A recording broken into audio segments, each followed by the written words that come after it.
श्री कृष्ण कहते हैं, मृत्यु से भयभीत रहने वाला व्यक्ति जीवन नहीं जी पाता। भूत और भविष्य की चिंता करना व्यर्थ है। वर्तमान ही सत्य है। कर्म ही पूजा है, कर्म ही भक्ति है, इसलिए कर्म को पूरे मन से करना चाहिए। महाभारत युद्ध के दौरान श्री कृष्ण ने अर्जुन को कुछ उपदेश दिए, जिसके बाद अर्जुन ने युद्ध शुरू की और कौरवों को पराजित कर दिया। महाभारत के युद्ध को बुराई पर अच्छाई की जीत माना जाता है।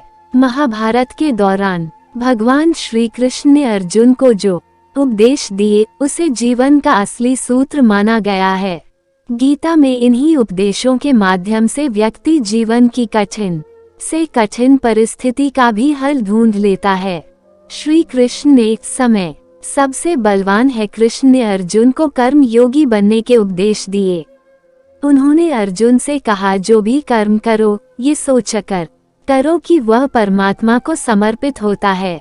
मृत्यु का भय हर व्यक्ति को होता है। भगवान कृष्ण कहते हैं, संसार के निर्माण के बाद से ही जन्म और मृत्यु का चक्र चलता आ रहा है और यह प्रकृति का नियम है। जो जन्म लेता है उसकी मृत्यु अवश्य होती है और मृत्यु के बाद जन्म अवश्य होता है। इसलिए मृत्यु से भय मुक्त होकर वर्तमान में जीना चाहिए। महाभारत के दौरान अर्जुन विचलित थे और उनसे शस्त्र भी नहीं उठ रहे थे। तब श्री कृष्ण ने अर्जुन से कहा, समय बड़ा बलवान है। यदि तुम सोचते हो कि तुम शस्त्र नहीं उठाओगे तो इन पापियों का संहार नहीं होगा।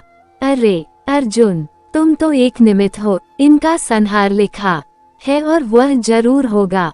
श्री कृष्ण ने अर्जुन को कहा, भूत और भविष्य की चिंता करना व्यर्थ है, वर्तमान ही सत्य है।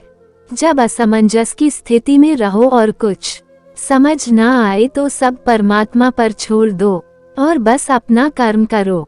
परिस्थितियां कितनी भी बुरी क्यों न हो, यही सोचो कि समय सबसे बड़ा बलवान है। अच्छा हो या बुरा, बीत जाएगा।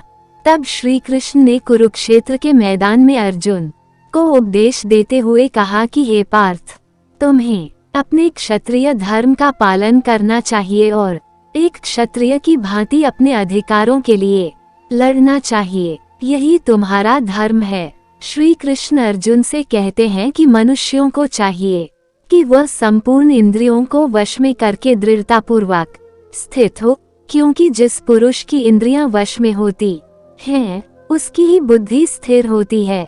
जो मनुष्य इंद्रियों पर काबू रखता है उसकी बुद्धि स्थिर होती है।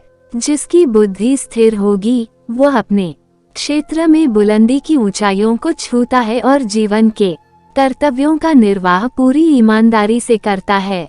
जो मनुष्य सभी इच्छाओं व कामनाओं को त्याग कर और अहंकार रहित होकर अपने कर्तव्यों का पालन करता है, उसे ही शांति प्राप्त होती है।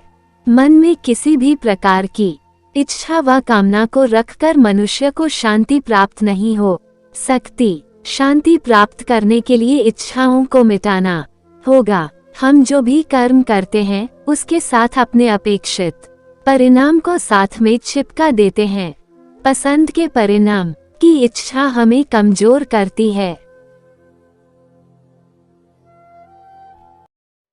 Thank you for watching. Please subscribe me and support me.